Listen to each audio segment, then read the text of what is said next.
But since you mentioned the Masons, I know George Washington was good. I've read his writings. I've studied him.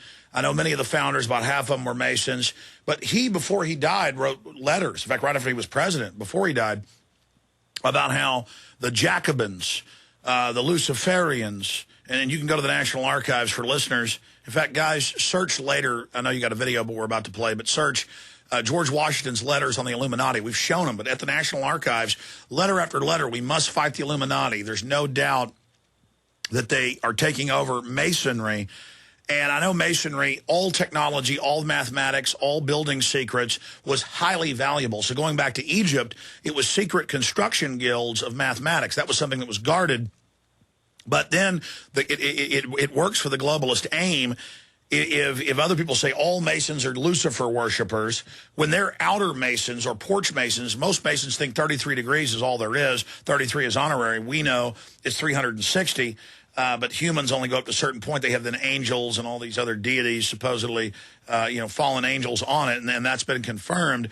But I want you to be able to speak about that and talk about it. But there's no doubt we have the big Masonic societies, the big temples promoting chipping of the children, global government. There's no doubt that Masons today are an engine of New World Order and are the opposite of what we saw with the flower of the Enlightenment and the Renaissance. And the direction our country went versus the French Revolution that was depopulation by 80%, 9-day work week, changing the calendar, totally rewriting humanity, ending the family.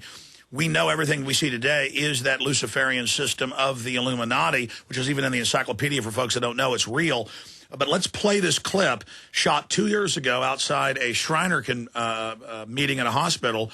Where and this is in Albert Pike, as you know, and Morals and Dogma by other top Masons, the people who they hang their portraits in all their facilities. You tell a low-level Mason, the big secret is it's Lucifer at the end of it. I want to ask you from your deep research, was it always that way, or what happened with George Washington and others?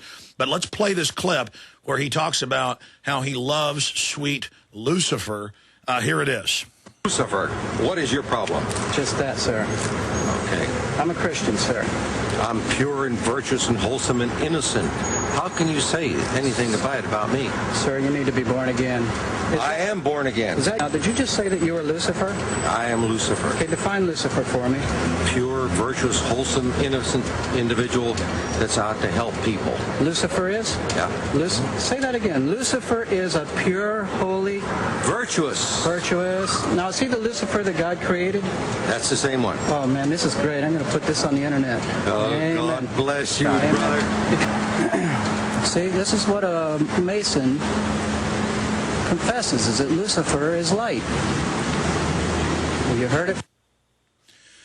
Now, your comment on that, Dr. Stan Monteith of RadioLiberty.com. Well, I think that the average Mason has no idea what Masonry is about.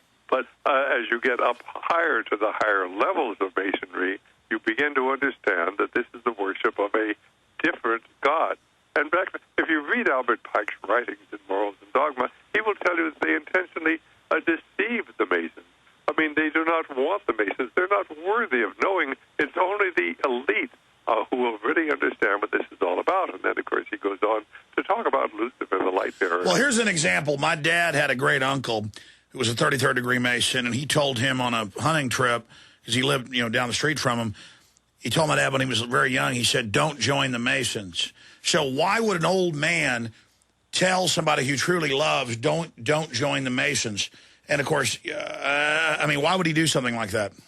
Well, obviously he knew what it was really all about. And actually, my grandfather, back about 1913, told my dad all about the Illuminati. I mean, here we're talking almost, 97 years ago that my grandfather understood these things. And, just 3 generations ago, everybody knew about the Masons. They knew about the Illuminati. They knew about the secret societies. But there had been an John Quincy Adams had the anti-Illuminati party. Sure, the anti-Masonic party. Then basically, of course, they knew that the Masons had been infiltrated by the Illuminati. And incidentally, we were able, Dr. Dennis Cuddy and I, liberated from the Library of Congress a treatise on the on the Clintonian Illuminati. It was written in 1804. Okay, I'm going to stop again, but I need to ask you now. This is commercial-free rolling here, and I've already done 5 hours of radio today at Radio Liberty. Dr. Monteith, how long can you stay with us? I can only stay with you for about 9 minutes more. I got to rush out of the studio for my own program. I'd love to stay with you longer, but I have an audience. I totally understand. So you've got the floor for 9 minutes. I'm going to come back in 8, talk about, and there's George Washington's letter on screen about fighting the Illuminati. So they started taking it over around the 1770s. Masons were different before that, at least at many levels. George Washington fought it. You've got the floor, Dr. Monteith. Talk about it. Well, I think the most important thing that people need to know today is that they intentionally are destroying our economy. Now, who is destroying our economy? Well, the people, I call them the Brotherhood of Darkness, but certainly they tie into the Rockefeller-led Trilateral Commission, Council on Foreign Relations, because, of course, David Rockefeller is the honorary chairman of the North American chapter of the Trilateral Commission, is the honorary chairman of the Council on Foreign Relations, and a permanent member of the Bilderberg Organization. But his nephew lets the spill the beans. It's in the Earth Charter. And what is the Earth Charter? Well, it's the new 10 Commandments for the world. It is to replace that outmoded 10 Commandments that deal with the inferior God, and this is, of course, the satanic counterpart of the God's 10 Commandments of the Holy Scriptures. The satanic Earth Charter, it's actually 16 points, but they call it the 10 Commandments. The modern 10 Commandments is kept in a satanic counterpart of the Ark of the Covenant. It's called the Ark of Hope, and it's displayed throughout the world. It's been accepted by nations throughout the world. On point 10A, it calls for equitable distribution of wealth within nations and between nations. Now, how do you get equitable distribution of wealth between nations? Why, you transfer American jobs, American factories, to other countries. We are intentionally transferring our jobs to other nations. We've lost about 8 million jobs due to globalization. What is globalization? Why, it's simply taking down our tariffs and then encouraging corporations to move overseas.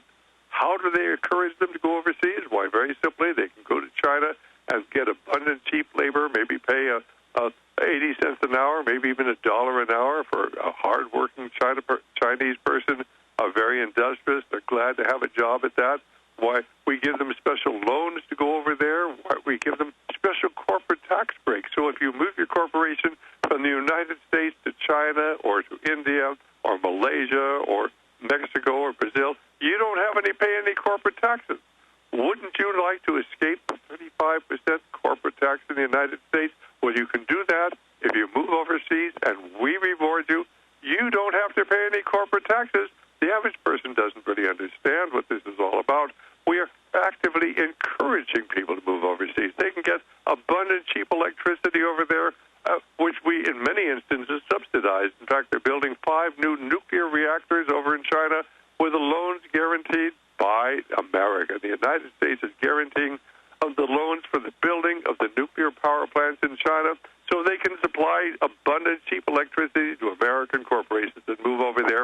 And as they're actively increasing the cost of electricity here in the United States, tearing out our dams so that it'll raise the cost of electricity, then putting all sorts of bureaucratic impediments in the way of people who want to build, power plants here in the United States. And now we have the smart meters. And the smart meters are only really about raising the cost of electricity. When you understand that, it begins to make sense. So we are actively moving our factories overseas, and with no tariffs, why would anybody not want to move overseas? They can produce products over there and bring them back in here and undercut American producers. People say, we're waiting for the jobs to come back. Our jobs are not coming back. We are intentionally encouraging the outsourcing of American jobs. The Obama administration recently gave $23 million to a company over in India to teach the people in India how to speak better in English so they could have their telephone answering services over there. And very often you actually call them with a complaint. You want to talk to somebody for a product you have, and you get a fellow who says his name is Clyde and he's calling from, and he's in Cleveland. Actually, his name is Raj and he's in Calcutta. But we're teaching them to speak better English so they can take our jobs. And we're sending our architectural jobs, our engineering jobs, many of our medical jobs like reading x-rays and CTs, and all sorts of jobs are being intentionally sent overseas because they want to lower our standard of living. Anybody who talks about protecting America, reinstating tariffs is immediately attacked. They point out that Smoot-Hawley, tariffs is what caused the Great Depression. It's all a lie. What we need are tariffs. What we need are to encourage industrial production here. But you see, the major factor, they do not want industrial production here. They want to lower the living standards of the American people. There is an invisible government. There is an elite. There are probably no more than 4,000 or 5,000 people, as David Rothkopf says in his book, The Superclass. Of course, David Rothkopf is part of the Council on Foreign Relations. He also used that book to play down the influence of the Trilateral Commission, ridiculing it. David Rothkopf understands what's really going on. He just doesn't want the American people to understand there is a ruling elite that controls our nation, more than 5,000 or 6,000 people, and yet they control our major media, they control our major corporations, they control our major banks, they control our military. And if you want to get to be a 4-star general, you will be at least invited to join the Council on Foreign Relations. And maybe if you're very, very good and very, very faithful, you'll be invited to join the Trilateral Commission, like Admiral Blair, head of national security here, or the National Security Advisor, General James Jones. That's how you get ahead. You go along and get along. Well, these people want to lower our living standards. They're carrying out point 10 of the Earth Charter. Absolutely, absolutely. And that's just their cover. They say they're ending the industrialized society. Dr. Monteith, I've looked at cancer numbers up several thousand% for the average type of cancer, but here's the Mail Online today. You've spoken a lot about this. I want to end with eugenics in the 5 minutes we have left. Cancer is purely man-made, say scientists, after finding almost no traces of disease in Egyptian mummies. Of course, even the middle classes were mummified, and they've now studied thousands of mummies and found no cancer, just like in sharks. We know the Rockefellers of the 20s discovered all of this, bought up the hospitals, developed systems by the 40s with vaccines filled with cancer viruses like SV40 with the polio. Cancer is a man-made disease. This is mainstream news. Funded and fueled by excessive modern life. A study of ancient remains has found tumors were rare until recent times when population and poor diet became issues. No, that's the cover. It's everything they're adding. The review of mummies, fossils, and classical literature found a greater understanding of its origins could lead to treatment of disease, which claimed more than 150,000 lives a year in the UK alone. Dr. Monteith, close with eugenics. Well, basically, this is all planned. We have an amazing interview with Dr. Dunnigan, who in 1969 heard Dr. Richard Day, the director of Planned Parenthood, say, we have treatments for cancer. We're going to keep them locked up in the basement of the Rockefeller Center, Rockefeller Foundation. People are going to have to die of something. They might as well die of cancer. We have that interview. I did this personally back in the 1990s. There really are people. There are treatments for cancer. They're being suppressed, and they're killing people today. Hey, I'm out of time. God bless. Thanks for everything you do, Alex.